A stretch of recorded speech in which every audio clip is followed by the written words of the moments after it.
Cordial saludo. Bienvenidos de nuevo a este su espacio de temas y problemas literarios. ¿Qué es el movimiento del realismo sucio? ¿Cómo se diferencia de otros tipos de realismo? ¿Lo vulgar puede considerarse literatura o es solo basura bien escrita? ¿Cuál es la importancia que tuvo este movimiento literario y tiene aún a nivel formal y material en cuanto al uso de los recursos? ¿Qué podemos aprender de este tipo de literatura? Vamos a conversar un poco sobre este y otros asuntos, no sin antes recordar que soy Sundiata Keita, escritor, miembro fundador del colectivo artístico Episteme Colombia y su anfitrión en este su espacio.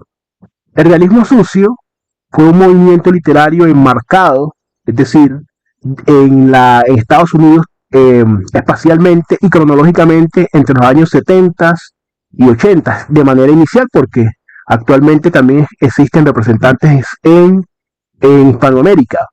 Realmente el término se acuñó por el director de una revista literaria, Bill Buford, que lo usó como una especie de truco publicitario, pero además de eso, sirvió para acuñar, para aglutinar a una serie de distintos escritores del momento que compartían estos rasgos, pero ¿cómo podríamos definirlo rápidamente?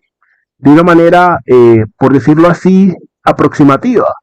Este tipo de realismo sucio, también denominado ficción transgresora, tiene como característica principal su minimalismo, es decir, pretende reducir la narración a sus elementos fundamentales o esenciales, tanto desde el punto de vista del lenguaje como desde el punto de vista estilístico. Es decir, que elimina todo tipo de redundancia, todo tipo de descripción a lo esencial y al suprimir esos elementos, por lo menos en lo que se pretende es que sea el ambiente, que sea el contexto, que sean las situaciones las que realmente comuniquen más allá de lo que lo hace la palabra del narrador. Esto quiere decir que a nivel técnico se minimiza el uso del adverbio, de la adjetivación y de muchas figuras retóricas.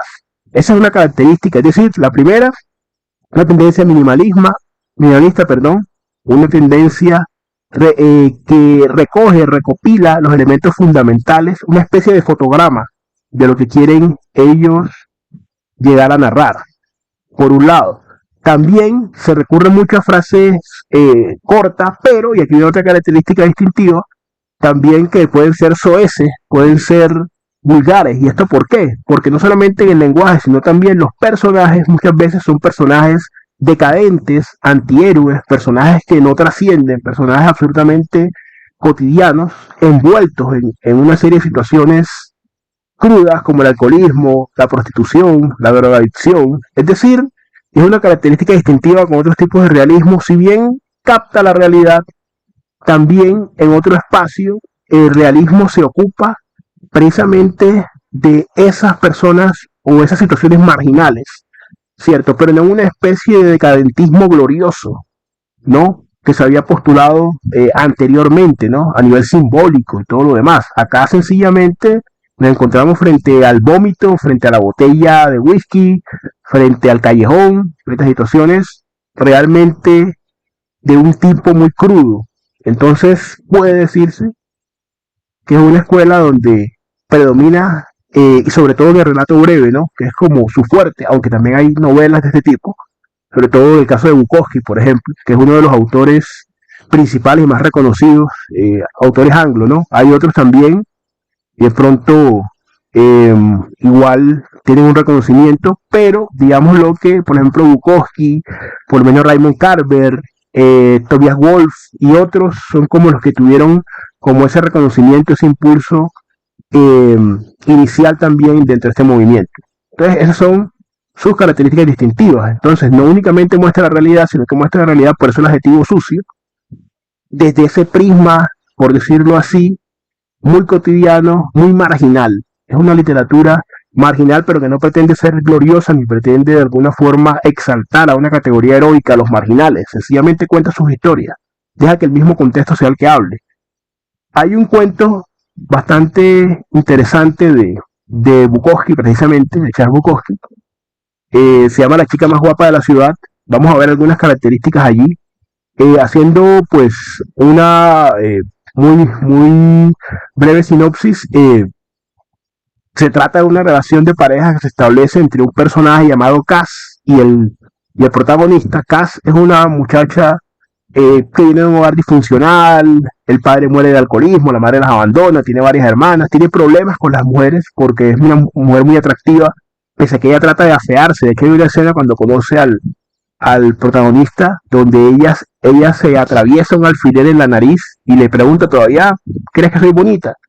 Es decir, la belleza es una carga para ella, porque los hombres únicamente la ven de esa manera como una especie de máquina sexual, como una especie de ánfora de desahogo, y las mujeres la envidian.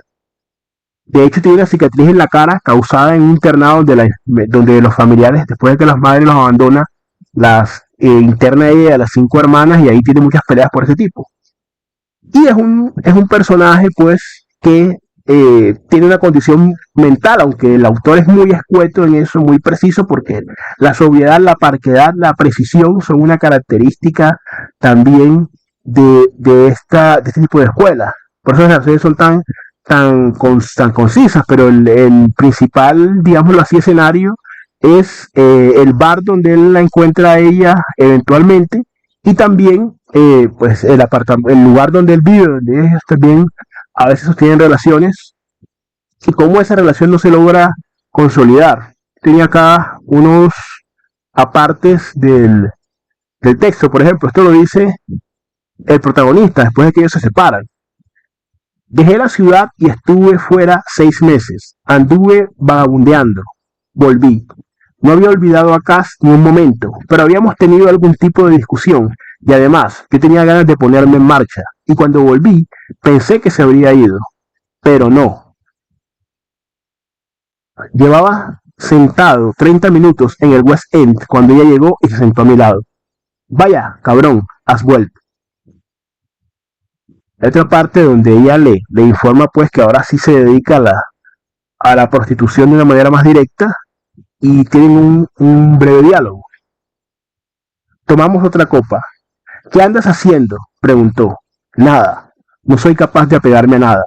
Nada me interesa. A mí tampoco. Si fueses mujer, podría ser puta. No creo que quisiera establecer un contacto tan íntimo con tantos extraños. Debe ser un fastidio. Tienes razón. Es fastidioso. Todo es fastidioso. Entonces vemos aquí que el tipo de relación no se establece el mismo marco, la misma dinámica de relación, de separarse y él encontrarla siempre en un bar y ella ir a la casa de él, volverse a separar, ella se comienza a autolesionar, toda esa clase de cosas es narrada de una manera muy, muy, muy concisa y efectivamente vemos que no hay grandes figuras retóricas, pero la crudeza con la que hablan es suficiente para ver la profundidad del personaje. Vamos a ver otra escena. Ese día la llevé en coche a la playa. No era un día de fiesta y aún no era verano. Todo estaba espléndidamente desierto. Vagabundos playeros en andrajos dormían en la arena. Había otros sentados en bancos de piedra compartiendo una botella solitaria. Las gaviotas revoloteaban, estúpidas pero distraídas.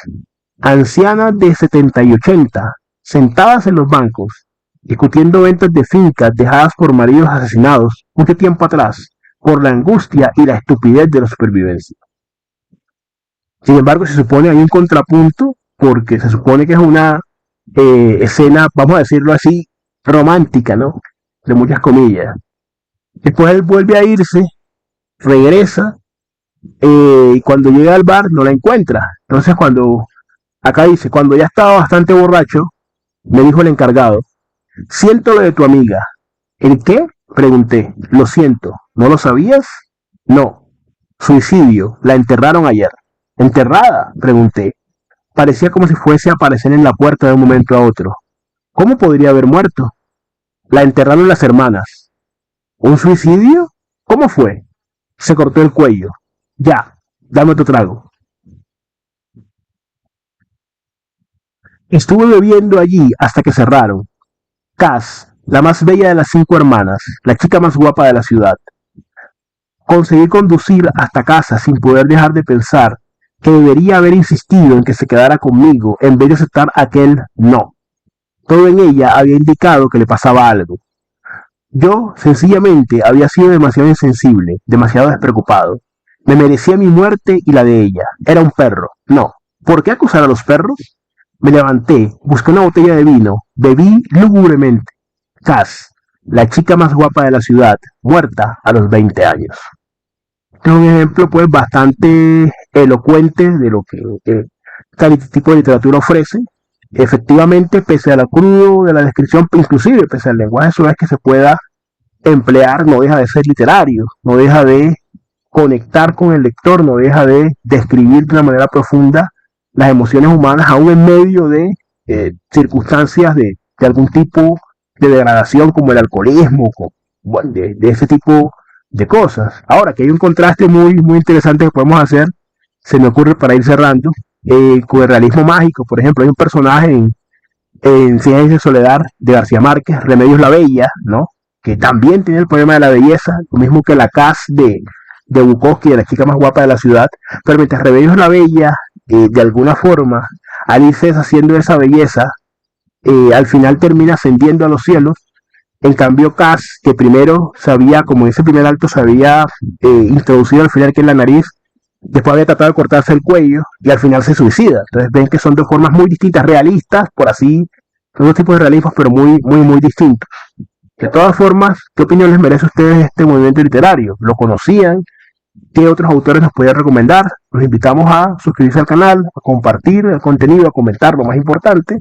Siempre un gusto compartir con ustedes en este su espacio. Nos veremos entonces en otro episodio de Episteme Colombia Literatura.